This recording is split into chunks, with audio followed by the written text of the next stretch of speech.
thought it was interesting that Spokane made that list. And really, the reason that we're on that list is that the gap between income and house prices has narrowed, right? We're seeing people are making more money and house prices aren't appreciating at the same rate. So housing is much more affordable in this market. That's a good sign for us. And why this matters to us, right, is understand that demand and activity NAR believes will improve, but not everywhere will be the same. And, even though I've been sharing with you the macro numbers, right? So this is the entire market of the United States, but real estate's a local business and it's done by local agents with their sphere of influence and their marketing image. What happens in each market will be particular to that market. So again, recovery of the market is going to be different in every market, and it certainly looks like we're in a good position here in Spokane.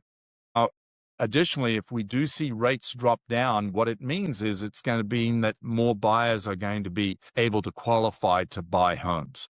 Again, reach out to those buyers who maybe said, you know what, I'm going to sit on the fence and wait for rates to come back down. By the way, those people who believe it's going to go back to 3%, I think that they're missing out on a great opportunity because we're still seeing appreciation in the market and they're losing that appreciation. Additionally, because we're in a balanced market or somewhat balanced market, well-priced homes are still selling quickly. So having an effective pricing strategy matters more than ever because what we know is that if you just take whatever price, and what we know, right, is the sellers feel like they're holding a winning lottery ticket. They'd like to cash it in. They want to get as much money as they can for their house.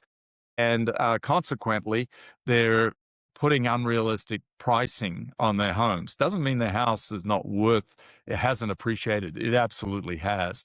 Certainly, depending on how long they've owned that property.